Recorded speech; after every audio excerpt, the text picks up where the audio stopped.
Once upon a time in a noisy city called Lagos, there was a very big white house with tall fences and bright lights. People outside would stop and look because they knew the house belonged to a famous fashion family. Inside that house, a young woman named Naya walked from room to room with her phone in her hand. She wore a shiny dress even though it was only morning.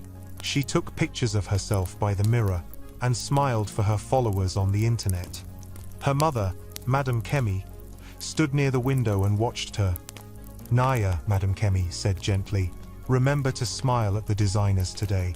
We need them to bring the best things for your birthday." "I know, Mummy," Naya said without looking at her. "Everything must be perfect. Everyone is waiting to see my dress." Naya liked to plan parties bigger than anyone else's. Her birthday was coming, and she wanted every rich person in Lagos to talk about it. She wanted bright lights, loud music, and famous singers. She wanted pictures that people would share again and again. She did not think about the people around her who helped her every day. Outside the house, near the big gate, a man named Effie was polishing a black car. Effie was the family driver. He was tall and thin, and he wore an old shirt and trousers. His hands were rough from years of work. He liked to keep the car clean because he respected his job. When he finished cleaning, he wiped his forehead and stood straight. He saw Naya coming down the steps with a group of laughing friends. "Bring the car," Naya shouted without looking at him. "Yes, Ma," Effie said quietly. He opened the door for her and waited as she and her friends climbed inside. They did not say thank you. They continued talking about dresses and parties. As F drove, he watched them in the mirror. They were loud and excited. Naya talked about her birthday like it was the most important thing in the world. She made a list of things she wanted: a special cake, a famous singer, fireworks, and a dress that would shock everybody. Her friends nodded and agreed with every word. When they reached the fashion house, workers hurried around, carrying fabrics and boxes. Madam Kemi greeted the women with a smile and introduced them to the designers. The designers showed them rolls of silk, lace, and shiny beads. Naya touched each fabric and frowned. "This is too simple," she said. "That is too cheap. I want something that looks like it comes from Paris." A designer brought out a roll of deep black fabric. It looked thick and smooth. It had a gentle shine that caught the light like water at night. "This is a special fabric," the designer said. "It is strong and soft at the same time. It comes from our own weavers." Naya picked it up and then threw it back down with a laugh. "It looks too local," she said loudly. "I don't want to look like an old village chief. My birthday is for stars, not for poor people's cloth." The workers laughed nervously. They knew Naya's mood could change quickly. They took the fabric away. Madam Kemi opened her mouth to speak, but she closed it again. She did not want to argue with her daughter in front of strangers. Later, when the workers were cleaning up, Ify stood near the back door waiting to drive Naya home. He noticed a piece of black fabric in the trash. He bent down and touched it. It felt soft and strong, just like the designer said. He remembered how Naya had laughed at it. It hurt him to see good cloth thrown away like dirt. He looked around to make sure no one was watching, and then he spoke to a cleaner who was sweeping the floor. "Excuse me," Effie said politely. "Can I take that fabric?" The cleaner looked at him and shrugged. "They don't want it, take it." If lifted the fabric carefully, it felt like picking up a piece of history. He held it with both hands and smiled a small smile. "Thank you," he said. That evening, after driving Naya back to the house, F carried the fabric to his small room behind the main building. His room was simple. There was a mattress on the floor, a wooden chair, a small table, and an old sewing machine. A tiny window let in a little light. On the wall, he had hung pictures of his late mother, and some sketches of clothes he dreamed of making. He placed the black fabric on his bed and sat down to look at it. He brushed his hand over it and felt a warmth in his chest. He thought about his mother, Mama Is. He remembered how she used to make clothes for people in their village. He remembered sitting by her side, watching her cut and sew with care. She would tell him stories about fabrics and how each one had a soul. Poor people must not throw away what rich people fail to see. She had told him once, when she gave him a leftover piece of cloth to make a shirt. He smiled at that memory and felt tears in his eyes. He missed her and her wise words. F picked up his pencil and began to sketch on a piece of paper. He drew a suit, a black suit that looked simple from far away but beautiful when seen up close. He imagined clean lines and a shape that made a man stand straight. He imagined small details that only someone who cared would notice. A neat pocket, careful stitching. He planned how the jacket would sit on his shoulders and how the trousers would fall to his shoes. While he drew, he could hear music and laughter from the main house. Naya and her friends were still talking about the party. He heard Naya's voice on the balcony.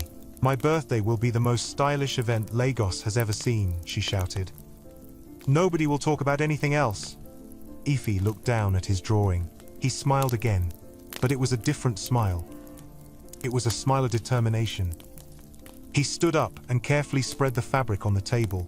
He cut the first piece with his scissors, making sure the edge was straight. He worked slowly, not wanting to waste anything. The sound of the scissors was steady and calming.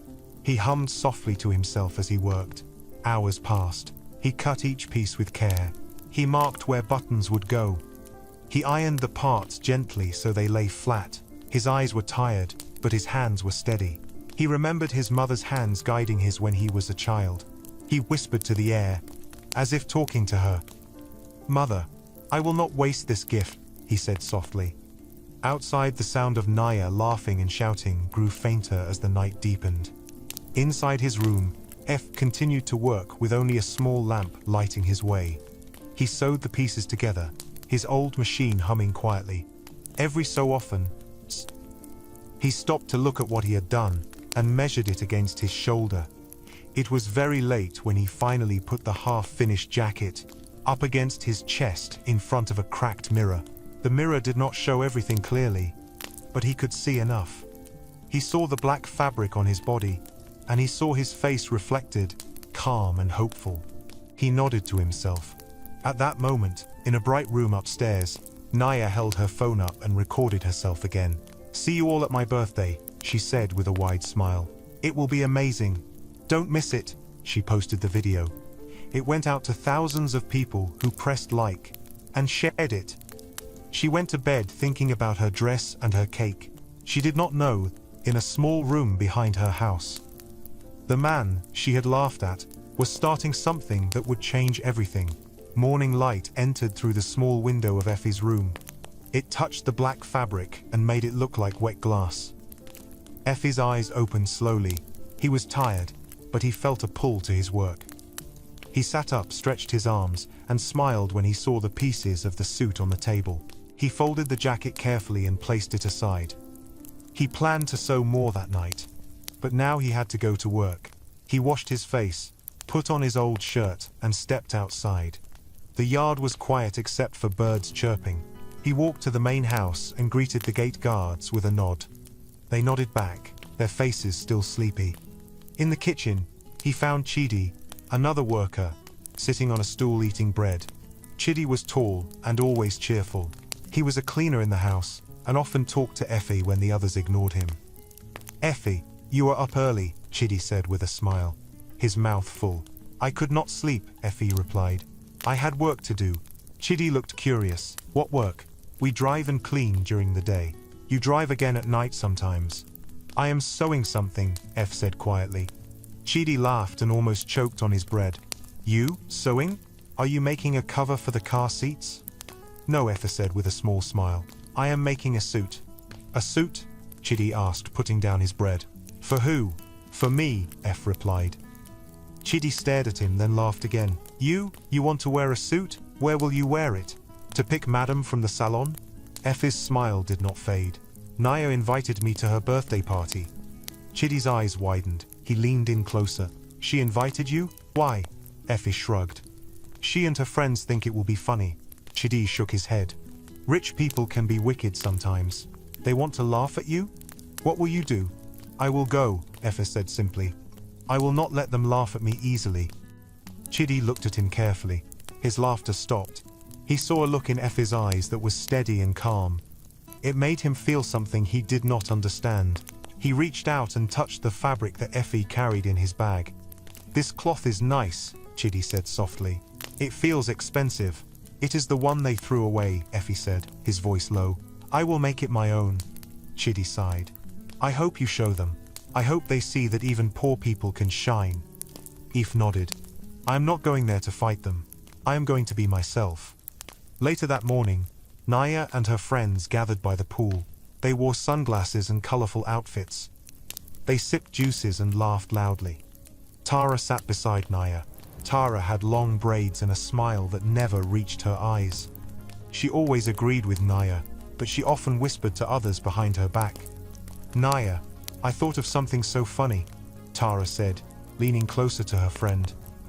"You should invite your driver to the party. Imagine him standing among rich people in that same shirt. Everyone will laugh." Naya spit out a laugh and clapped her hands. "That will be hilarious. He always wears that old shirt. He will be the talk of the night." Another friend, Ifeoma, giggled. "Yes, make sure he comes. He will think he belongs." They all laughed together, as if it were the most clever joke in the world. F stood a little distance away, washing the car. He heard every word, but his face showed nothing. He kept wiping the car slowly, his eyes on the ground. Tara whispered something else to Naya. "Also, I found some funny videos of you shouting at workers. If the party gets boring, we can play them. Everyone will laugh and see you are human." Naya frowned. "You have videos of me?" Tara smiled sweetly.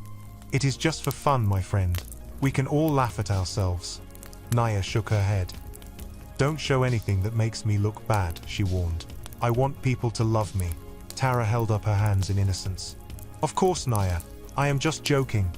They all laughed again, and Naya waved her hand. Afe walked over and stood straight. "Yes, Ma." Naya held out a gold invitation card with her name printed on it. "Here," she said, her voice playful. "You are invited to my birthday. Make sure you come." F took the card with both hands. "Thank you, Ma," he said quietly. "Don't say I did nothing for you," Naya added with a smirk. "But please dress nicely. I don't want to be embarrassed." Her friends giggled behind her. Tara covered her mouth as she pretended to whisper, but she spoke loudly enough for Afi to hear. "Maybe he will wear his mother's wedding gown." They laughed harder. F looked down at the card. He saw his name written there. He looked up at Naya's smiling face, and then at Tara's. He could hear their laughter like sharp stones in his ears. But he did not show any anger. He simply said, "Yes, Ma, I will come." He turned and walked away. Behind him, the girls continued to laugh and plan. They talked about decorations, photographers, and which celebrities to invite. They did not know that the man they wanted to mock had a different plan. That night, Effie returned to his small room. He opened the door quietly and placed the invitation card on the table next to his fabric. He sat down and sighed. The room felt warm and safe. He touched the fabric again and smiled sadly. "They think I will come in rags," he murmured to himself. "They think I will stand there ashamed. They do not know me." He took a deep breath and continued sewing. His needle moved up and down through the fabric. His hands were steady, but his heart beat fast. He thought about the party and what it would be like to stand there in front of so many people. He thought about Naya's friends laughing at him. He thought about his mother's face, full of pride, when she saw him wearing something he made himself. Hours passed as he sewed the suit piece by piece. He attached the sleeves, he pressed the seams, he worked on the collar. He looked at the suit again and again, making small adjustments. Every stitch was careful. He did not rush. He wanted it to be perfect. At midnight, a sharp knock came on his door. He opened it to find Chidi holding a small bag. Chidi whispered. "My aunt gave me these shoes a long time ago. I never wear them. They are clean. Take them." Opened the bag and saw a pair of black shoes. They were not new, but they were neat and shining. His eyes filled with grateful tears. "Thank you, Chidi," he said. "I will bring them back after the party." "No," Chidi said. "They are yours now. I want to see you walk like a king." Smiled and hugged his friend quickly. "Thank you," he said again. Chidi grinned. And Mama Ruth, from the market, has a white shirt for you, she said. Your mother helped her once. She wants to help you now. You should go tomorrow. I will, F replied, feeling warm inside. You see, not all people laugh at me. Chidi nodded. No, you have people who see you. Effie went back to his table. He held the fabric close to his chest like a hug. He whispered to his mother's picture. They think I am a joke, Mother, he said softly. But I will show them something else. In the days that followed, he worked harder. During the day, he drove Naya to her fittings, the nail salon, and her photo shoots. He listened to her talk about her birthday. At night, he sewed his suit, pressed his trousers, and polished his new shoes. Meanwhile, Naya's plans grew bigger. She ordered a foreign designer dress. She paid extra to have it delivered quickly. She posted every step on social media, her selection of shoes, her hair trial, her makeup test. People commented and praised her. They said they could not wait to see her. In one of her videos, she sat on her bed and laughed. This party will be legendary, she said. Even my driver is coming. It will be fun to see him. Her followers flooded the comments with laughing emojis. They told her she was kind to invite him. They did not realize the cruelty behind it. Tara also continued her plan. She secretly collected videos of Naya shouting at workers, throwing clothes, and insulting people. She saved them in a folder on her phone. She planned to show them at the party to make people laugh at Naya if she ever tried to steal all the attention. At the end of the week, Naya held her foreign dress up to the mirror and frowned. It did not fit perfectly, she shouted at the designer over the phone. This is not the dress I ordered, she screamed. Why does it look like a sack? Fix it. The designer tried to explain that the dress needed adjustments. Madam Kemi walked in and saw Naya's anger. Naya, calm down, Madam Kemi said quietly. It is just a dress, we can fix it. No, Naya shouted. It must be perfect. Everyone is watching. I cannot look foolish. Madam Kemi sighed. Your pride will break you one day, my daughter. Naya rolled her eyes. Stop talking like that, Mummy. You don't understand what it means to be watched by millions. Her mother shook her head and left the room. She did not know how to teach Naya humility anymore. She only hoped nothing bad would happen at the party. That night, F ironed his suit jacket and held it up to the cracked mirror again. He tried on the trousers and stood straight. He adjusted the collar and smoothed the sides. He could see a man who looked different from the driver. He could see a man who looked confident and handsome. He smiled at himself. Not because he thought he was better than anyone else, but because he saw himself as more than a shadow. He whispered to his mother's picture again. Mother, I will stand tall, he said. I will not let them laugh me down. Outside, the world around him buzzed with excitement for a party they thought would be about Naya. In his small room, a story was growing that would surprise them all. By the time the sun rose on the day before Naya's birthday party, Afe had finished the jacket. He hung it carefully on a nail in the wall and stepped back to look at it. It was a beautiful piece of work. The black fabric curved neatly around the shoulders. The sleeves fell straight. He had sewn small stitches that only someone who loved sewing would notice. He touched the lapel lightly and smiled. You are beautiful, he whispered to the jacket, as if it were alive. You will show them who I am. He then looked at the trousers. He had pressed them so they had a sharp line down the front. He placed them next to the jacket and nodded. He still needed a shirt. The next morning, he walked to the market to see Mama Ruth, the old woman who sold vegetables and sometimes clothes. The market was busy. People shouted prices of tomatoes, peppers, and fish. Trucks honked. Children ran around playing. Eve walked through the narrow paths until he reached Mama Ruth's stall. She was a small woman with a kind face. She sat behind a table full of cassava and plantain. Effa, my son, she called when she saw him. Come, come. Good morning, Mama, Effa said, smiling. Chidi said you have something for me. Mama Ruth wiped her hands on her apron and reached under the table. She brought out a folded white shirt. Yes, she said. Your mother gave me fabric many years ago when I had no money. She made me a dress that I wore on Sundays. When Chidi said you needed a shirt, I remembered this one. It was my husband's. He wore it to church before he died. It is clean, take it. Effie took the shirt and unfolded it. It was simple but nice. It had a stiff collar and long sleeves.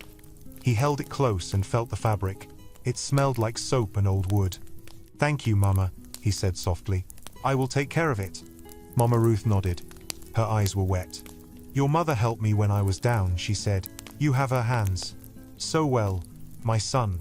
Make her proud. Effie smiled and hugged her. He felt warmth in his heart as he walked back home. He held the shirt carefully, making sure it did not get dirty. He knew his mother would have liked to see him wearing a shirt given by someone she once helped. When Effie reached his room, he hung the shirt next to the jacket. He sat down on his bed and stared at both pieces. He could almost see the full suit in his mind. He remembered his mother again. He closed his eyes and saw her smiling and clapping her hands. You did well, Effie, her voice seemed to say in his head. You used what others threw away. You are my son. He opened his eyes, feeling tears threaten to fall, but he wiped them quickly. He did not want to cry. He wanted to finish strong. That afternoon, while he sewed the last details, he heard shouting from the main house. Naya's voice rose in anger. This is wrong, Naya screamed. Why can't anyone do their job? I told you I wanted this dress to be perfect. She stormed out onto the balcony, holding the foreign designer dress. It was beautiful but slightly loose around the waist. She shook it as if it had insulted her. I asked for perfect, she yelled at the phone in her hand. This looks like a bag. Fix it or send me another. Madam Kemi followed her, her face tense. Naya, calm down. The party is tomorrow. We can fix it with a pin. Nobody will notice. I will notice, snapped. And my followers will notice. I cannot look like a fool. Her mother sighed. Sometimes things don't go as planned, she said quietly. You must learn to adjust. Stop lecturing me, Mummy, Naya replied. You keep telling me to be humble, but you also want me to be a star. Which one do you really want? Madam Kemi's shoulders drooped. I want you to be kind, she said softly. Money and fame mean nothing if your heart is hard. Naya rolled her eyes and walked away. Whatever. I will fix it myself. I am not like you. I will never let anyone ruin my moment. Madam Kemi watched her daughter walk away and felt a heavy weight on her chest. She remembered a time when she was young and poor, when she had no fancy dresses or big houses. She thought of the woman who had helped her, a talented seamstress named Ease. She had stolen Ease's designs many years ago. She had told herself it was necessary to survive. Now she wondered if that act had planted a seed of pride in her home. That night, Tara sat in her room watching the videos she had collected of Naya. She smiled to herself when she saw Naya shouting and throwing things. She planned to show them at just the right moment during the party. Tara wanted to be the one people talked about. She wanted to make Naya feel small so she could climb higher. She didn't care if it hurt Naya's feelings. To her, it was all a game. Meanwhile, F ironed the white shirt and tried on the full suit for the first time. He put on the trousers. He tucked the shirt in and buttoned it. He placed the jacket over his shoulders. He went to the mirror and stood straight. In the dim light, the suit shone gently. The jacket hugged his shoulders perfectly. The trousers fell neatly. The shirt was crisp and clean. The black shoes, given by Chidi, completed the look. He stared at himself for a long time. He touched the lapel with his fingers. He turned left and right, checking the fit. He felt like he was wearing a piece of himself. The suit did not make him more important than anyone else. It simply showed who he always was inside. There was a soft knock at his door. It was Chidi. F, Chidi said, peeking inside. Can I see? F opened the door wider and stepped back. Chidi's eyes widened when he saw him. Ah, Chidi breathed. You look like a movie star. You look like a big man. Effie laughed quietly. I look like Effie, he said. Chidi smiled and nodded. Yes, you look like Effie, he agreed. But this Effie is shining. Effie shook his head and laughed. Do you think they will laugh at me now? He asked. Chidi's expression turned serious. They will try, he said softly, but their laughter will not reach you. You will stand straight. You will not let their words bend your back. Effie looked at his reflection again. He felt strength in Chidi's words. "I will stand straight," he repeated. They sat down together on the bed and talked about the party. Chidi asked if Effie was nervous. Effie admitted that he was a little afraid. He did not know what would happen when he walked into the hall. He did not know if people would clap or hiss. He did not know if Naya would throw him out or pretend to be kind. "But it does not matter," Effie said slowly. "I made this suit with my own hands. I did not steal it. I will walk in because I was invited. I will not hide." Chidi nodded. "And if they try to push you away, you push back gently with your words," he said. "Not with anger, with calm. People are confused by calm." "Yes," Effie replied. "Calm is stronger than noise." The next morning, the house was like a beehive. Workers carried chairs and tables. Cooks moved quickly with trays of food. Gardeners set up lights in the yard. Musicians tested their instruments. Photographers placed cameras at different angles. The whole place buzzed with energy. Naya stood on the balcony, directing everyone. "Put those flowers there," she shouted. "No, not like that. Bring more ribbons. I want this place to sparkle." She wore a silk robe, and her hair was in rollers. She looked like a queen waiting for her throne. She looked down at Effie, who was carrying boxes from the truck, and smirked.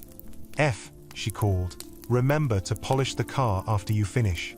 I don't want the headlights to be dirty when we arrive tonight." "Yes, ma," Eff replied, not looking up at her. She noticed the gold invitation card, still on the table where she had placed it for him. She picked it up and waved it in the air. "Don't lose this card," she said. "Without it you won't be allowed inside." Eff nodded. "I will not lose it," he said. He turned and carried the boxes into the hall. Inside, he saw the stage being decorated with glitter and flowers. He saw the cake, tall and white with gold lines. He saw the seats arranged in neat lines. He imagined himself walking through that room in his suit. He imagined people looking at him with surprise. A part of him felt fear, but he pushed it down. He thought of his mother's voice in his head, telling him to be brave. He thought of the years he had spent working quietly, never being seen. He thought of the cloth he had found in the trash, and how it would soon become the center of attention. Back in her room, Naya tried on her foreign designer dress again after some adjustments. It fit better now. She smiled at her reflection. She turned from side to side and laughed. "Perfect," she said to herself. "I will shine tonight." She posted another video on social media. "Countdown to the biggest birthday party in Lagos," she announced. "I can't wait to see all of you. Even my driver is coming. It will be unforgettable." People commented with hearts and fire emojis. They admired her beauty and her confidence. They did not know the full story. At twilight, Effie placed his suit carefully on the bed. He took a warm bath. He dried himself and put on the white shirt. He buttoned it slowly. He put on the trousers, one leg at a time, and zipped them. He picked up the jacket and slid his arms into the sleeves. He adjusted the collar and straightened it. He tied his shoes and stood in front of the mirror again. He looked at himself and took a deep breath. "This is it," he whispered. "I will go and stand straight." He took the gold invitation card and placed it in his jacket pocket. He checked the time. He had to leave soon. He took a small bag where he kept his mother's notebook and some sketches. He had decided to take them with him, not to show anyone but to feel her close. He turned off the lamp and opened the door. The night air was cool. Music was already playing in the distance. Lights flickered. People moved quickly around the yard, making last-minute preparations. F walked slowly toward the main house, feeling the suit hug his body like a gentle hand.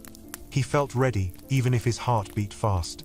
Inside the bright hall, Naya checked everything one last time. She held her phone and recorded a final video. "See you soon," she said, smiling. "Don't be late." She had no idea that the night she had planned to shine would be the night someone else would take the light. The party hall was covered in bright lights and gold decorations. White flowers hung from the ceiling like small clouds. Long tables with white cloth were arranged around the room. Each table had a tall candle and a glass bowl filled with water and floating flowers. People who had been invited to the party started arriving early. They wore colorful gowns, suits, and traditional outfits. They smiled, took pictures, and greeted each other with hugs and loud laughter. Naya stood by the main door greeting her guests. She wore her foreign designer dress. It was tight at the waist, flowing at the bottom, and shiny at the top with small beads that caught the light. Her hair was styled high, and her makeup was perfect. She looked like a princess in a fairy tale. People gasped and complimented her. "You look lovely, Naya," a politician's wife said. "Happy birthday," shouted a popular singer as he shook her hand. Thank you, Naya replied, her smile wide. She felt tall and proud. She believed this was her night. Tara stood close to Naya. She wore a long blue dress. She smiled and hugged people, but her eyes kept moving, watching everyone. Her phone was hidden inside a silver purse. She was waiting for the right moment to play the videos she had saved. Madame Kemi walked around greeting important guests. She wore a simple, elegant gown. People respected her as a successful businesswoman. She smiled politely and nodded when someone praised her daughter, but her eyes were worried. She kept glancing at the door, thinking about the man in the suit she had seen for a second in the yard. She recognized the fabric even from far away. As more guests arrived, a long table filled with food opened. There were plates of jollof rice, fried chicken, pounded yam, soup, and small cakes. Waiters moved among the guests with drinks on silver trays. The music grew louder. The hall buzzed with excitement. Then, as the band finished playing a song, the door outside opened and Effie walked in. At first, no one paid attention. People were talking to each other and looking at their phones. But then, like a ripple in water, silence spread through the room. People turned one after the other. Conversations stopped.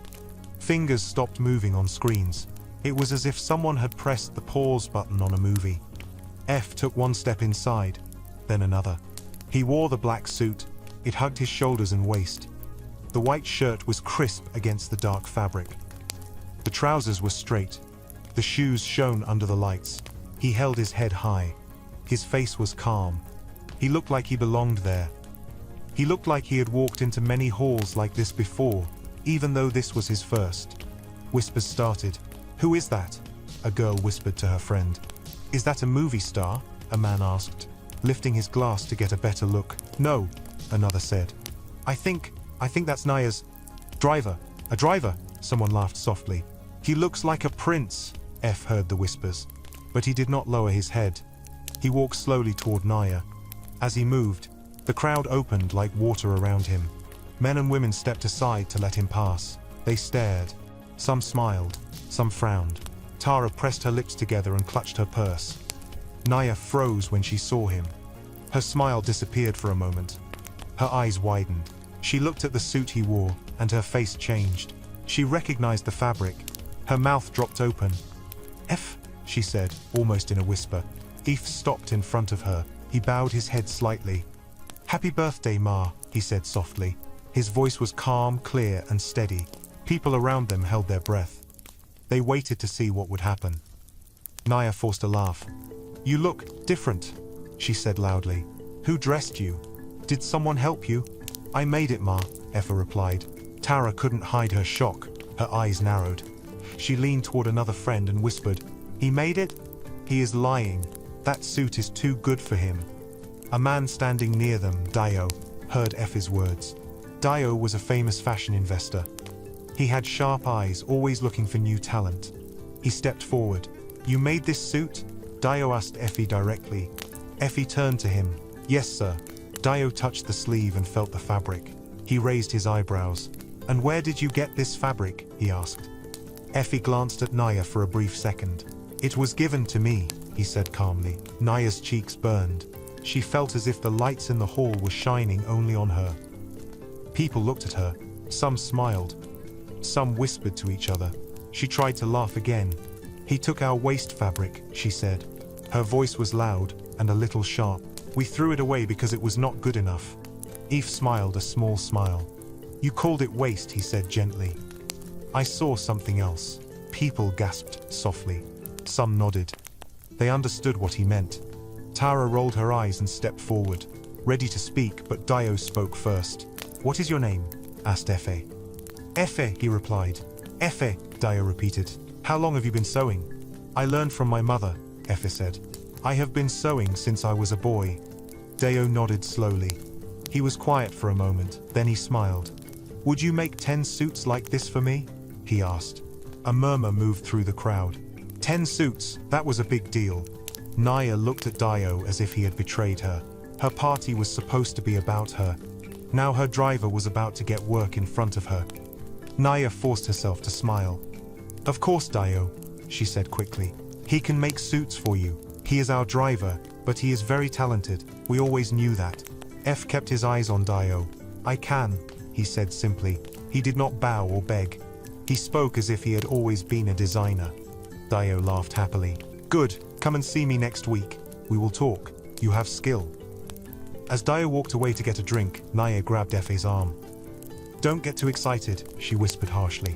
"This is my party. Do not steal my moment." Efe looked at her hand on his arm and then at her face. "You invited me, Ma," he said quietly. "I came because you said I could." She let go of his arm and stepped back. Her heart beat fast. She felt eyes on her. She could hear whispers. She could see Tara's smile out of the corner of her eye. She clenched her jaw and forced herself to laugh loudly. "Everyone," she said, raising her voice. "Thank you for coming. Let's have fun and dance." The music started again, and people began to move. They ate, they talked, they danced. But every few minutes, someone would come up to F and ask him about his suit. They asked about the fabric, about his mother, about his work. Some gave him their business cards. Some asked for pictures. He answered politely. He smiled when necessary. He did not brag. Meanwhile, Naya moved from group to group, trying to pull attention back to herself. She laughed loudly at jokes. She showed off her ring and her shoes. She tried to make everyone talk about her dress. But people kept looking over her shoulder at Effie. Tara stayed close to Naya. She watched her friend carefully. She could see Naya's fake smile starting to slip. She could see the anger underneath.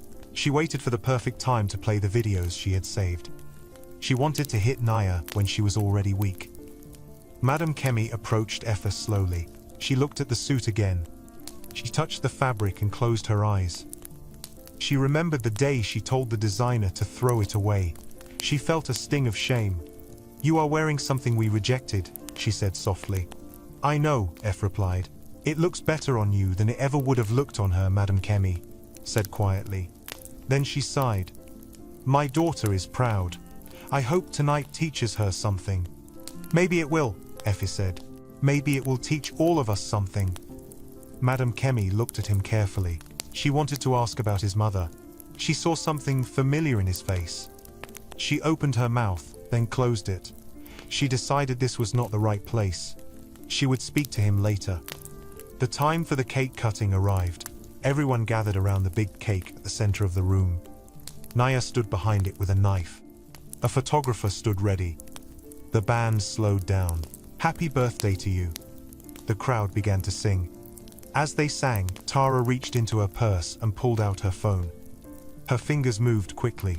On the screen, she cued the video of Naya, screaming at a worker and throwing a dress. She smiled to herself. She waited until the song ended. Naya blew out the candles. People clapped. She smiled widely. She felt the warmth of attention again. She lifted her knife to cut the cake. And then, out of nowhere, a loud voice filled the hall. It was Naya's own voice coming from speakers across the room. It was a recording. "Are you stupid?" the recorded Naya shouted. "Do you know how much this dress cost? You are useless. Get out of my sight." The room went silent again. All eyes turned to the screen that had lit up on the stage. Tara had connected her phone to the projector. On the screen, a video played, showing Naya screaming at a young worker, throwing a dress at her, and laughing with her friends about how poor people looked. Gasps filled the air. Someone covered their mouth. The worker in the video appeared near tears on the screen. Naya froze. The knife in her hand trembled. Her face turned pale. She looked at Tara, whose face was full of fake innocence. "Oh my," Tara said loudly. "Who played that? How embarrassing." Naya's hands shook. She wanted to cry and shout at Tara, but she could not speak. People whispered. Some laughed. Some looked at Naya with disgust. Others looked at her with pity. F stood quietly at the back. He watched the video play. He felt many things at once. Sadness for the worker who had been humiliated, understanding for why Tara would do such a thing, and a strange sense of justice. He looked at Naya and saw tears starting to form in her eyes. Naya turned and saw Fa watching. Their eyes met for a second. She looked away quickly, feeling her face burn. She realized the joke she had planned for him was nothing compared to the humiliation she now felt. The video ended. The screen went black. The room remained silent for a moment. Then someone whispered, "She is so mean."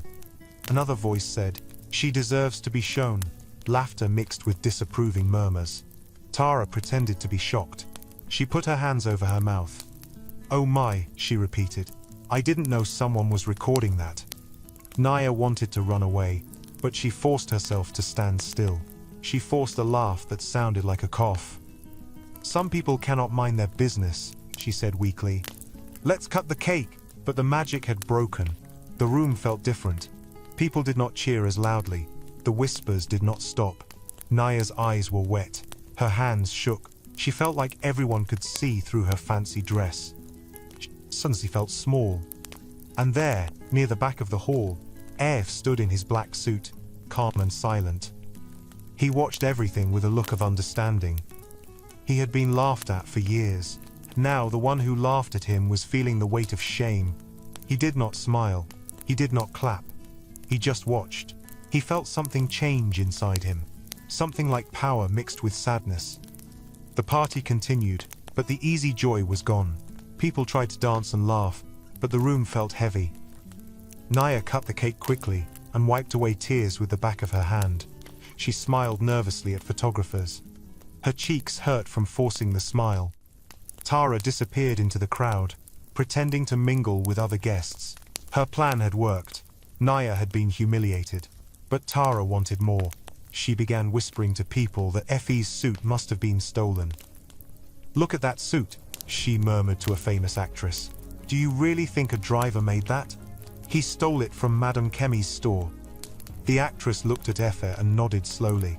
"Maybe," she whispered back. "It looks too good. Maybe he took it." Tara moved on to another group.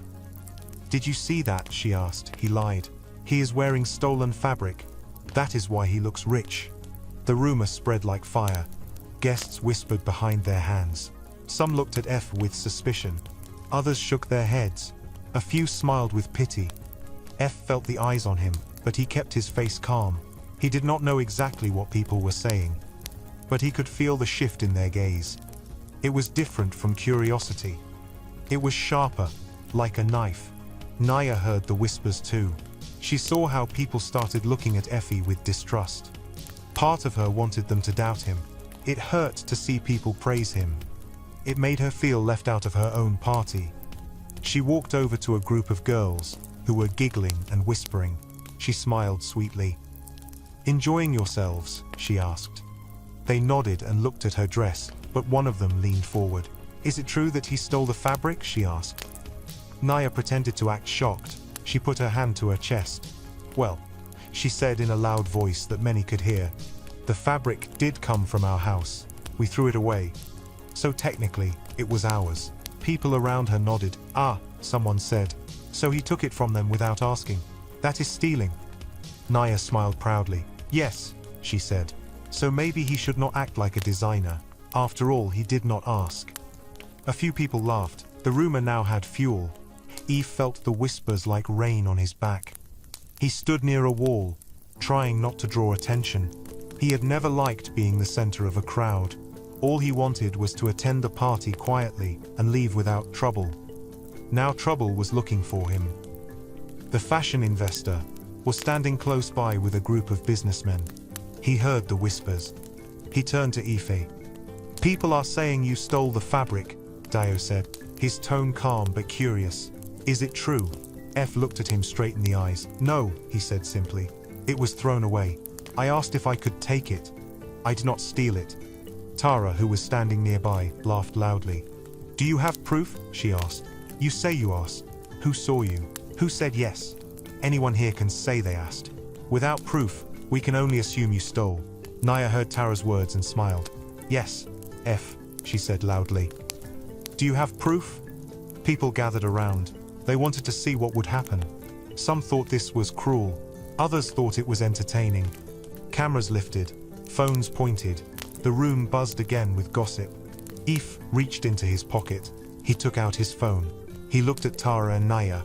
He did not speak angrily. He did not shout. He turned on his phone and held it up for everyone to see. Here, he said calmly. I recorded myself working on this suit. I didn't think I would need to show it, but I did it to remember the process. Watch. He pressed play. On the screen, people saw a video of Effie in his small room. They saw him cutting the black fabric. They saw him sewing it carefully. They saw his hands moving the needle up and down. They heard his quiet hum. They saw him hold the jacket to the mirror. They saw the same suit slowly take shape. There was silence in the hall. People watched the video closely. It was clear that Effie had done all the work himself. They could see the same fabric, the same table, the same cracked mirror. There was no one else in the room. No fancy machine. No stolen goods. Tara's smile faded. She looked at the video and tried to act uninterested, but her fingers tightened around her purse. Naya's mouth fell open. She could not hide her shock. She looked at the video, then at Effie, then at her friends. Dio leaned toward Faye. This is good, he whispered. It shows your skill. It shows your honesty. Someone in the crowd said loudly, so he made it. He did not steal it, you see? People were so quick to judge. Another person nodded. Yes, he asked. And they said he could take it. They threw it away. How is that stealing? The whispers changed direction again. People began nodding at Effie with respect. They whispered praises instead of doubt. Naya's plan to turn the crowd against him had failed. Tara bit her lip and stepped back. Her plan to humiliate Naya had worked. But now she had also thrown suspicion on herself for spreading lies. F put his phone back in his pocket. He looked at Naya. He wanted to say something, but he hesitated. He chose his words carefully. I did not come here to fight with anyone, he said quietly. I only came because I was invited. I used the fabric because you did not want it. I did not expect to be the center of anything. His words were gentle, but they carried weight. People around nodded. They could see the truth in his calm eyes. He did not feel sorry for himself. He did not beg for approval. He stood steady. Naya felt like the walls were closing in. She looked at her mother. Madame Kemi was watching from a distance, her face unreadable. Naya felt alone. She wanted to scream at Tara, but she couldn't. Tara was smiling at her with fake innocence. She felt a tear slip down her cheek, and she quickly wiped it away. At that moment, F spoke again, but this time to everyone. He looked around at the guests. There is something else, he said. I learned to sew from my mother. She was a great designer. But people stole her work and never thanked her. They became rich from her ideas. My mother died poor. I became a driver because I needed to earn money, but I also came here to understand how people could take from others without shame. Tonight, when I was invited as a joke, I decided I would stand straight and show that poor people are not useless. He paused. The room was silent. Even the band had stopped playing. People leaned closer, eyes wide. Naya gasped. She felt a strange chill crawl up her spine. She looked at her mother again. Madame Kemi's face paled. She knew what Effie was hinting at. She knew he was talking about her. This is not the place for all stories, Effie said gently. But one day soon, the truth will be told. His words hung in the air like heavy mist. People looked at each other. They sensed something hidden. They realized there was a bigger story behind this one night. Some guests felt uncomfortable. Others felt excited. Tara looked nervous. She did not know what Effie was talking about, but she felt a shiver. Madame Kemi walked forward slowly. Effie, she said softly, this is a party. Let us not turn it into something else. Effie nodded. Yes, Ma. I only answered because people asked. He looked at Naya. She looked away. He looked at Tara. She quickly looked down at her purse. He then stepped back and blended into the crowd again. He did not want to talk anymore. People started talking in low voices. Some guessed what he meant, others promised to find out. The rumor mill started once more, but this time, it was not about theft. It was about hidden history. It was about rich people stealing from poor people. The band began to play again, trying to lighten the mood. A few people tried to dance, but it felt forced. Naya forced herself to join them, moving her hips stiffly. She smiled at cameras. She took selfies, but inside, she felt as if she were falling down a hole. Tara, standing near the wall, pulled out her phone again. She thought for a moment about playing another video, but she stopped. For the first time, she felt like maybe she had gone too far. She slid the phone back into her purse and walked out into the night air to get some fresh air. As she left, someone whispered, "Did you see? She is the one who played that video. She wanted to embarrass Naya. Maybe she is jealous," another person replied. "Maybe she wanted to ruin the party." Tara heard some of the whispers. She walked faster. She wanted to leave before people started pointing at her too. Back inside, Naya walked over to Efe in a corner. She looked at him with anger and tears in her eyes. "You did this," she hissed softly. "You planned all of this. You wanted to steal my night." F looked at her calmly. "No, you invited me. You made me your joke. I used what you threw away. I made it mine. I did not plan this. The truth came out because you tried to hide things." Naya clenched her jaw. "You think you are so wise," she whispered. "Remember, you are just a driver. Don't forget your place." Eve looked at her with a sad smile. "I am a driver because I need to eat," he said quietly. "But that is not all I am, you will see." He turned and walked away. Naya stared after him, her chest heaving. She felt like screaming. She felt embarrassed, angry, and confused all at once. She wanted the night to end. The party dragged on. People danced and talked, but their eyes were different. They looked at Naya with a mixture of curiosity and pity. They looked at Efe with respect and interest. They whispered about Madame Kemi. They wondered what secrets she was hiding. They whispered about Tara. They wondered if she and Naya would still be friends after tonight. When the music finally stopped, and the lights started to dim, guests began to leave. They hugged Naya, took one last picture, and whispered in her ear. "It was a beautiful party," a lady said. "Your dress was lovely," another said. Naya smiled and nodded. She thanked them. Inside, she felt hollow. When the last guest left, Naya dropped her smile. She leaned against a pillar and let out a deep sigh. She closed her eyes and shook her head. "I cannot believe this," she whispered. "How could everything go so wrong?" Madame Kemi approached her. She placed a hand on Naya's shoulder. "Pride can make things go wrong," she said softly. "Stop it, Mummy," Naya snapped, pulling away. "I don't need another lecture." "I am not lecturing," her mother said, her voice steady. "I am telling you the truth.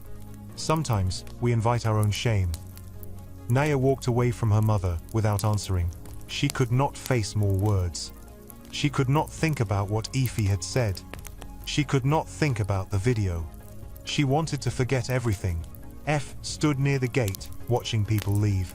He felt tired. His head ached. He wanted to go to his room, remove his suit, and sleep. He wanted to think about the night. About the opportunities Dio had offered him. About the truth he had hinted at.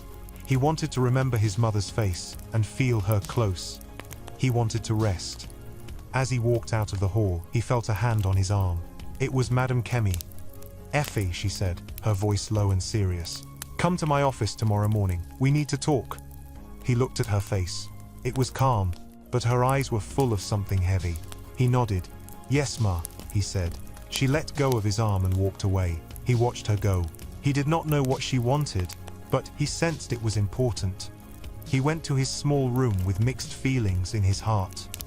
He had stood straight. He had not let them laugh him down, but he knew more was coming.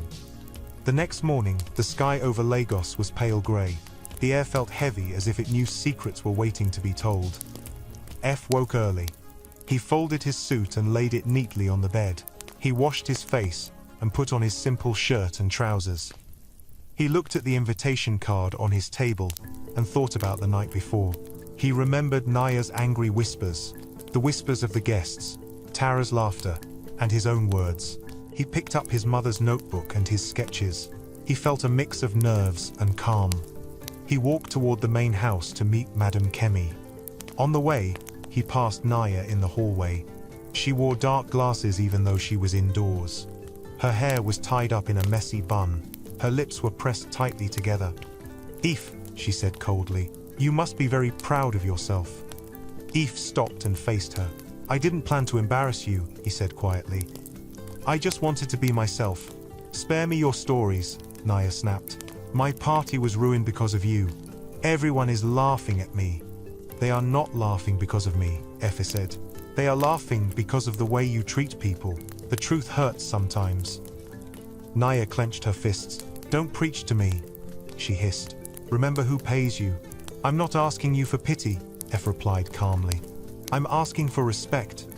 Naya scoffed and walked away. Her shoulders were tense. Tears threatened to spill behind her dark glasses, but she blinked them back. She could not cry in front of him. She would not give him that satisfaction. Effie continued to Madame Kemi's office. He knocked lightly on the door. A soft voice answered. "Come in." He opened the door and saw Madame Kemi sitting behind a large wooden desk. The office was filled with pictures of fashion shows, awards, and designs. There were rolls of fabric in the corner. Her face looked tired. She gestured to a chair opposite her. "Sit," she said. F sat. He placed his mother's notebook on his lap. He waited.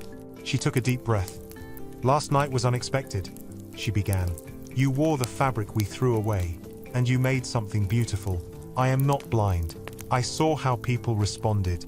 I saw how my daughter behaved. I saw Tara's tricks. It was a hard night." "It was hard for me too," F said quietly. "I didn't want to make a scene. I just wanted to come because I was invited. I didn't know what Tara planned. But I'm glad people saw the truth about your daughter. Maybe she'll change." "Maybe," Madame Kemi said softly. "But there is something else we need to talk about." She looked at the notebook in his lap. "That notebook," she said slowly. "It looks familiar." F opened it gently. Inside were sketches and notes. They were old, the pages yellowed with time. He turned the book toward her. "These are my mother's designs," he said. "Her name was Ise. She was a tailor. She worked hard. She created beautiful clothes. But someone stole her designs and became rich. My mother died without justice. We struggled. I became a driver, but I never forgot. I wanted to find out who took her work. Last night, I remembered something." He flipped to a page with a drawing of a dress. It had a pattern of small flowers around the collar. It looked almost exactly like one of the designs hanging on the wall behind Madame Kemi, only older. Madame Kemi's eyes filled with tears. She looked at the page, then at the drawing on her wall.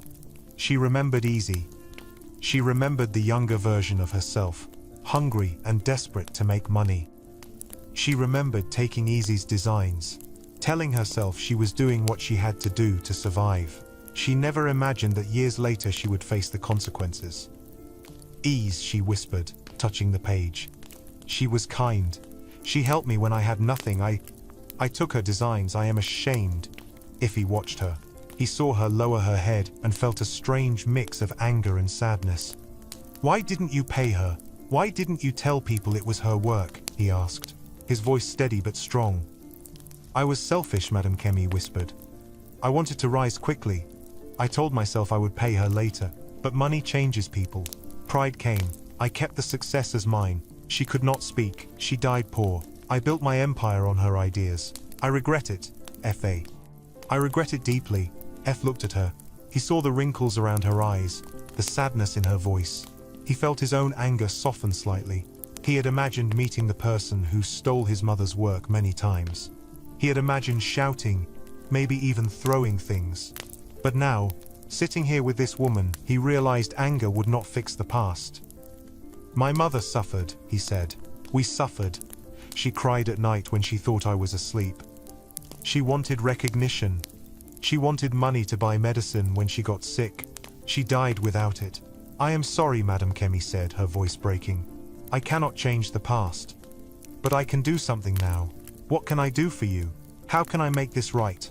F took a deep breath. He had thought about this for a long time. He looked into her eyes. First, he said slowly, you must tell the truth publicly. Tell people that some of your early designs were taken from my mother. Give her credit. Let the world know her name. Let them know she was talented. Second, you must start a fund for tailors like her. Help poor designers have a voice. Let them learn and earn fairly. Third, let me start my own line without your control. Let me do it my own way. Do not try to own me. Madame Kemi listened. Her eyes filled with more tears. She nodded slowly. I will do it, she said. It will not be easy. People will judge me. They will call me a thief. But I deserve it. I will start the fund. I will tell everyone about ease. And you can start your own line. You have my word. Effie looked at her face. He believed her.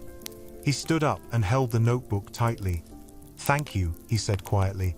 This will not bring back my mother, but it will bring her peace. At that moment, Naya stood outside the door, listening. She had followed Effie without meaning to. She had heard the conversation. She heard everything.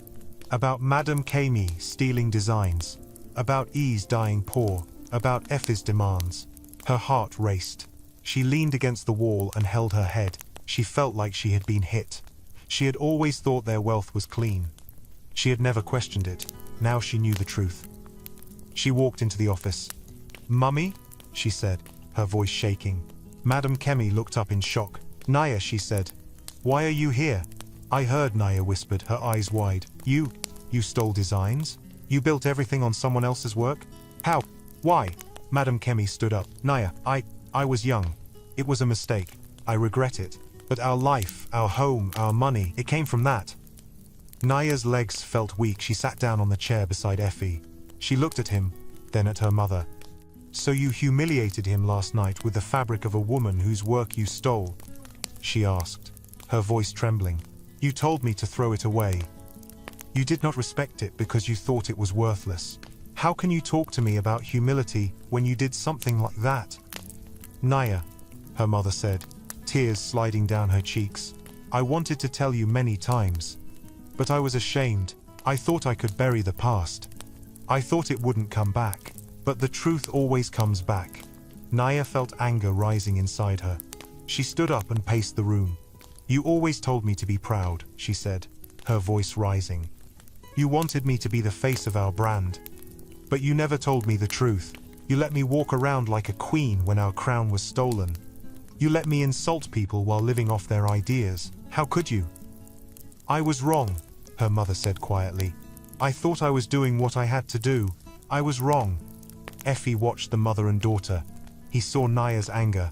He understood part of it. He also saw her pain. He knew what it felt like to find out your world was built on lies. He decided to speak, not to save Madame Kemi, but to show Naya a mirror. Naya, he said gently, your mother did wrong.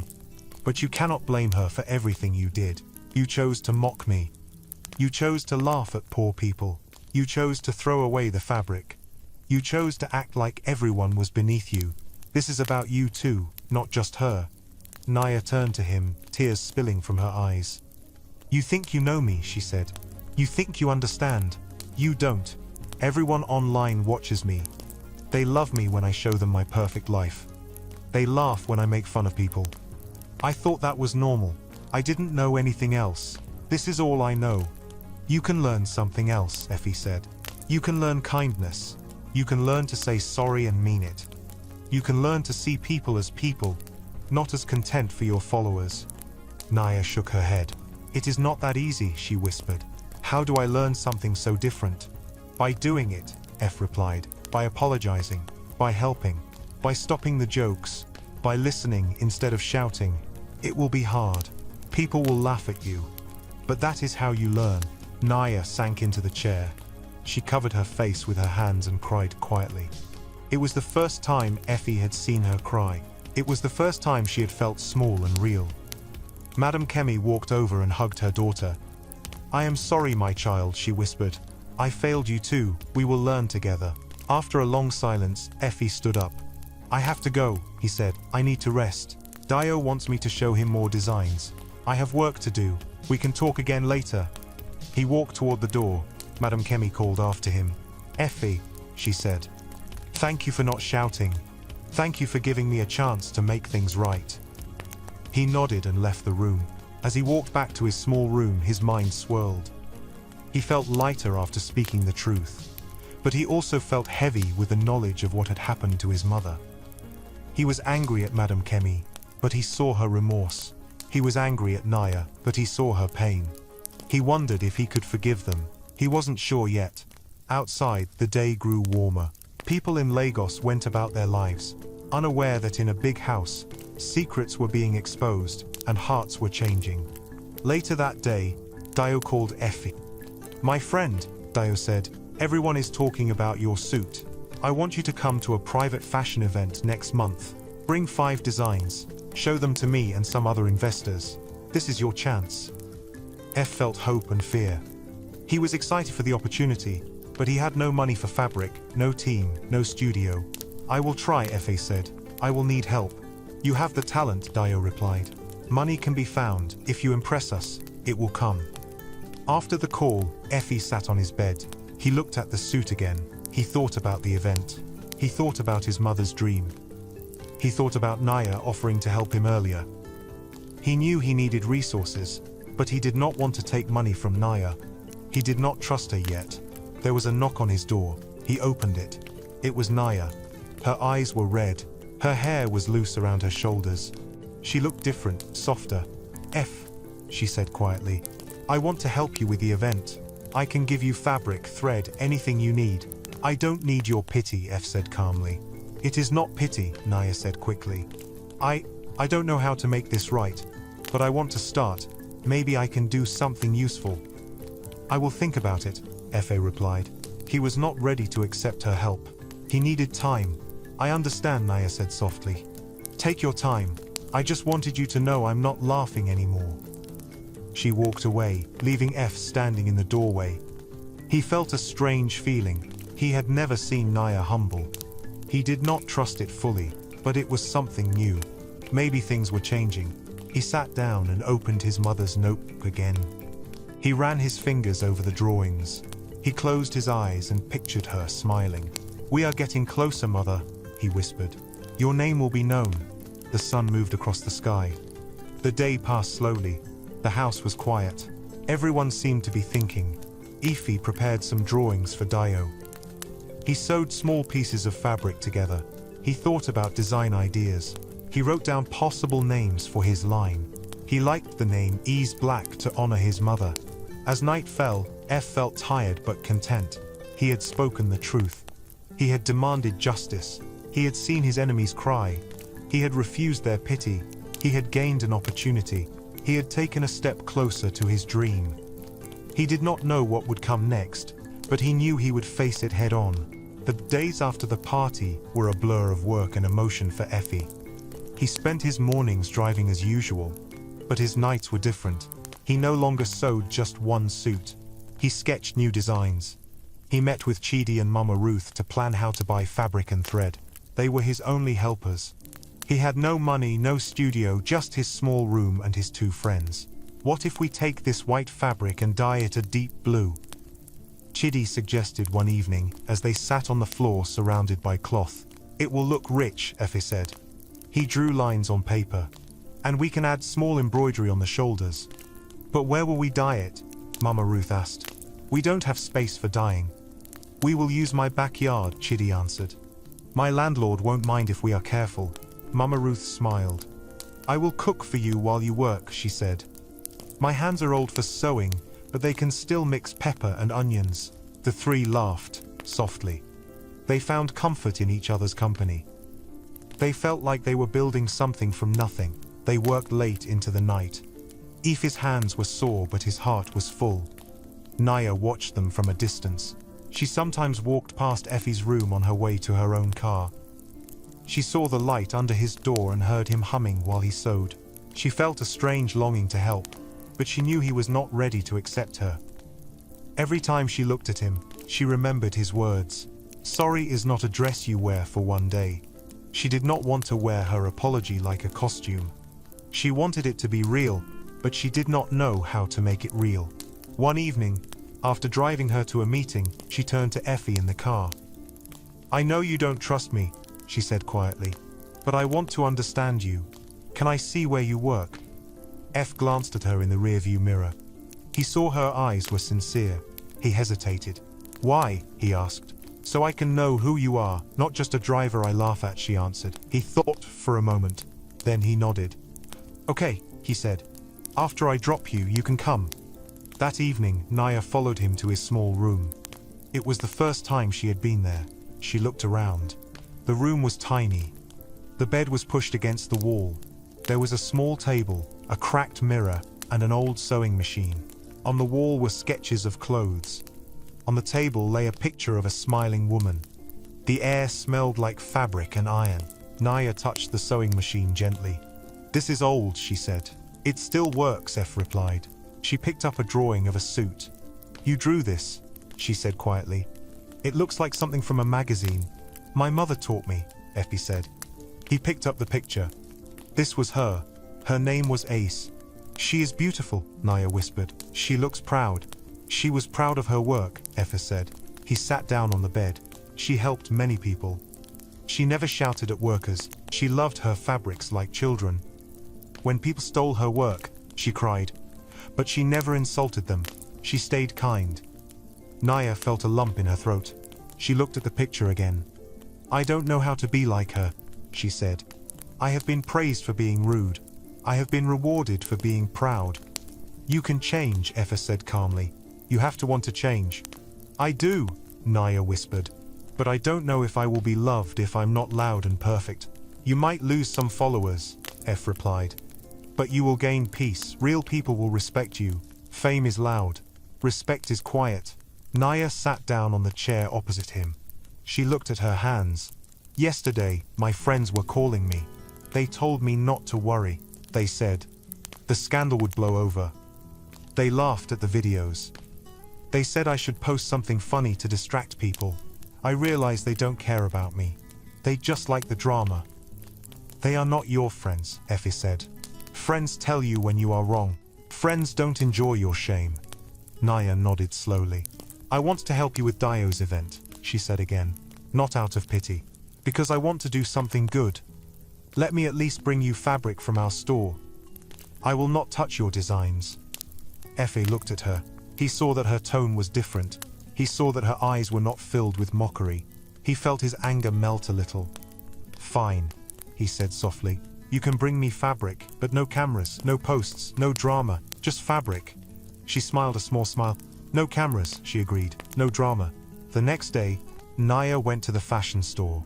She picked rolls of plain but high-quality fabric. She paid for them and asked the staff to send them to Effie's room quietly. She did not announce it. She did not post about her good deed. She simply did it. It felt strange and new. Effie accepted the fabric. He thanked her. "You kept your word," he said. "That means something." She nodded. "I will keep doing small things like this," she said. "Maybe one day you will forgive me." "Forgiveness is a long journey," Effie replied. "We will see." As the days went by, Effie and his friends worked on the 5 designs for the event. They dyed fabrics blue and green in Chidi's backyard. They sewed the pieces at night with Mama Ruth's food, keeping them strong. They added small details like embroidery and special buttons. The designs were simple, yet elegant. They were inspired by Nigerian traditional clothing, but made modern and sleek. Each outfit told a story. One design used a dark blue fabric with golden lines around the collar. Another used a green fabric with simple brown stripes. There was also a white outfit with tiny beads on the sleeves. A red and black design that looked bold and confident. And finally, the black suit from the party, polished and ready to be shown again. Eve called the collection Ease Black, to honor his mother. The day of the private event arrived. It was held in a modern hall on Victoria Island. F and his friends loaded the clothes into a borrowed car. Naya insisted on driving them to the event.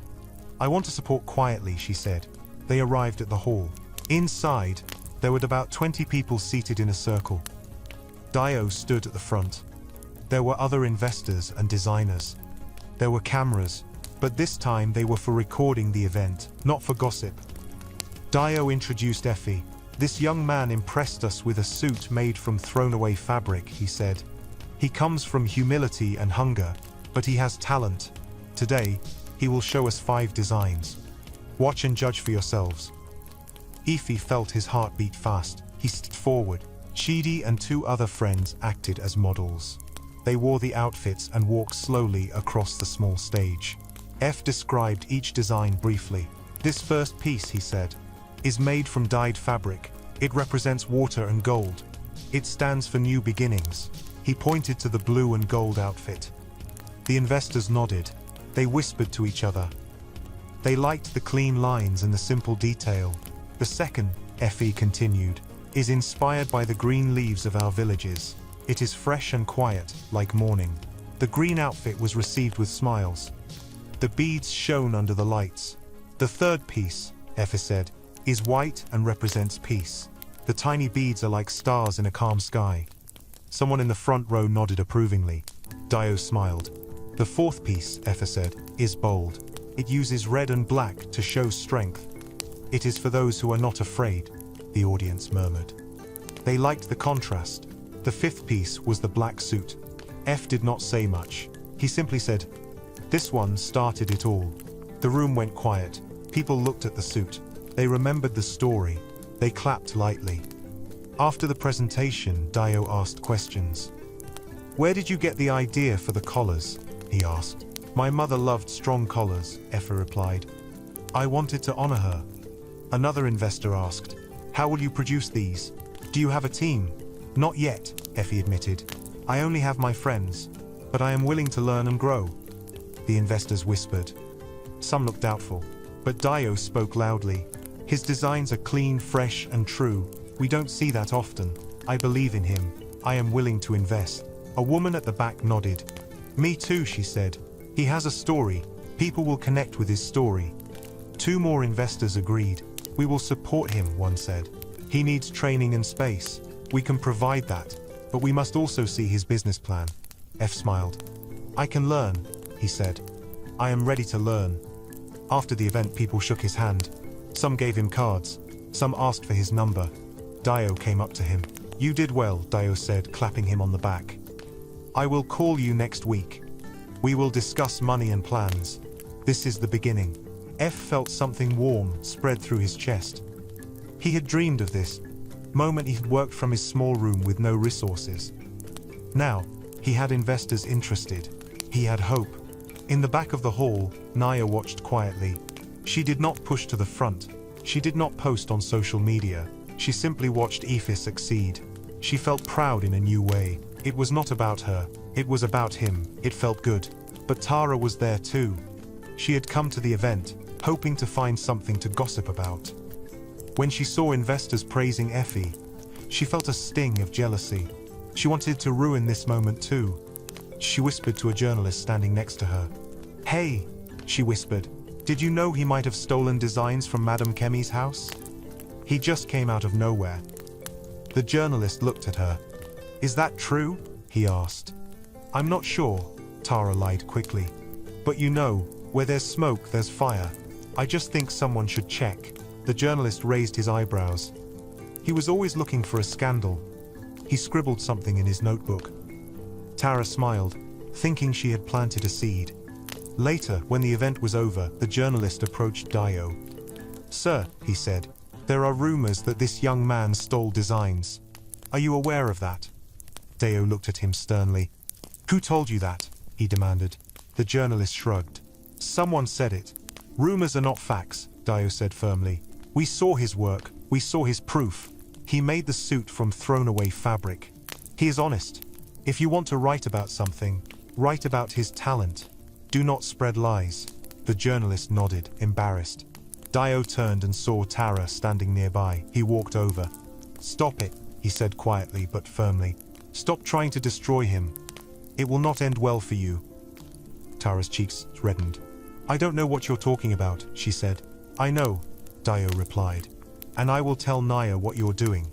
She might realize who her real friends are." Tara's face tightened. She turned and left quickly. She felt anger and fear. She had been called out. Her plan had failed again. Back at the house that evening, Naya took off her shoes and sat on her bed. She felt tired but different. She thought about Aoife's designs and how the investors praised him. She thought about the pride on his face. She thought about the small smile he gave her when she handed him the fabric. She thought about Tara and her whispers. She realized she could not trust Tara.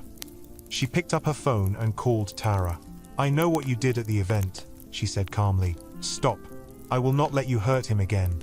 If you are really my friend, you will stop. If not, our friendship is over." Tara laughed on the other end. "You think you're powerful now because your driver is getting famous?" She sneered. "You think you can threaten me?" "I'm not threatening you," Naya said. "I'm asking you to stop. If you can't, then goodbye." She hung up. Her hands shook. She had never stood up to Tara. It felt scary, but also good. She then sent a message to Efe. "I stood up for you," she wrote. "I hope one day you can see me differently." Aoife read the message. He did not reply. He needed time. He needed to see if her actions would match her words. But he felt something soften in his chest. He knew she was trying. The next morning, Naya and Efe both woke early. They both felt something new in their hearts. Naya felt humility growing like a small seed. Efe felt hope like a small light. They were walking toward a future. They could not see clearly yet, but they were walking there together, even if they were still far apart. Weeks passed. The air in Lagos grew hot and heavy. Rain fell some evenings, washing away the dust. Newspapers and blogs wrote about Efe's story. They called him the driver designer. They wrote about how he turned waste into fashion. They wrote about his mother, Aoife, and how her work had been stolen. They wrote about how Madame Kemi was going to tell the truth. Some people praised Aoife. They said he was an inspiration. Others criticized Madame Kemi. They called her a thief and a liar. She lost some customers, but she kept her promise. She held a press conference. Cameras flashed. Reporters asked questions. She stood on a stage with Aoife by her side and spoke into the microphone. "I built my brand with the help of a talented woman named Ease," she said. "I did not pay her. I did not credit her. I took her work. For years I told myself it was justified. It was not. I am sorry. I am creating a fund for local tailors in her name, and I am giving her family the recognition and money they deserve." She turned and looked at Efe. "This is her son," she continued. "He is talented. He will start his own line. I will support him, but he will have his independence." Reporters asked questions. "Are you afraid this will ruin you?" one asked. "I am not afraid of the truth," she replied. "I am afraid of living a lie." The conference was shown on television. People watched. Some applauded her honesty. Others said she should go to jail. But Aoife felt a sense of peace. His mother was not alive to see this, but he felt she was smiling somewhere. After the conference, Efe and Naya stood outside the hall. The sun was bright. Naya looked at her mother with new eyes. She saw a woman who was brave enough to admit her wrong. She felt proud of her in a different way. "Thank you, Mum," Naya said softly. "It means a lot." Madame Kemi hugged her daughter. "We will rebuild with honesty," she said. "We will be better." Efe watched them. He felt a small tear slip down his cheek. He wiped it quickly. He did not want to cry in front of everyone. He turned to leave. "Efe," Naya called. "Wait." He stopped and looked at her. She walked up to him, her hands shaking slightly. She took a deep breath. "I invited you to my birthday to mock you," she said quietly. "I laughed at you. I made fun of you. I am sorry. I will not say sorry just once. I will work every day to show you I have changed. I hope one day you can forgive me." Efe looked at her. He saw sincerity in her eyes. He thought about the journey they had taken. He thought about the night of the party. He thought about his mother. He nodded slightly. "Sorry is not a dress you wear for one day," he said gently. "It is something you wear every day. If you wear it every day, I will see it. I will," Naya whispered.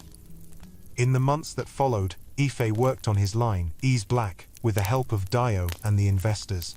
They rented a small studio for him. They hired 2 young tailors to assist him. They taught him how to manage a business. He learned about budgets, marketing, and orders. It was hard, but he was used to hard work. Madam Kemi set up a fund for local tailors. She visited villages and towns. She gave money to older women who had been sewing for years. She funded schools where young people could learn sewing. She named the fund after ease. People appreciated her effort. Some still criticized her. She accepted both praise and blame. Naya started using her social media differently. She posted less about clothes and cars. She posted more about helping others. She stopped filming people without their consent. She started working with charities. She lost some followers who missed her drama, but she gained new ones who admired her honesty. She visited her mother's fund programs. She learned to sew from Effie's assistants. She laughed when her stitches were crooked. Tara disappeared from Naya's life. She continued to spread gossip online, but she lost Naya's trust. She tried to become friends with other influencers, but they knew her reputation. She learned that being a villain did not pay as well as being a friend. One day, Effie stood in his new studio, looking at a line of suits and dresses on mannequins. They were part of his first official collection. He had named some pieces after his mother and others after people who had helped him. The Mama Ruth dress, the Chidi shirt. He felt proud. He framed the black suit he had worn to Naya's party and hung it on the wall. Underneath it, he placed a small sign that read, "They called it waste. I called it a beginning." Visitors read the sign and nodded. They took pictures and posted them online. They saw more than a piece of cloth. They saw a story of resilience. During the opening of the studio, Dio gave a speech. "This man turned humiliation into honor," he said. "He showed us that greatness can come from anywhere. He reminded us to look again at what we call waste." People clapped. F.A. smiled. He looked around and saw familiar faces. Mama Ruth stood near a table, wiping away tears with her apron. Chidi was grinning widely. Madam Kemi stood with a shy smile. Naya was there, not at the center, but standing quietly, watching with pride.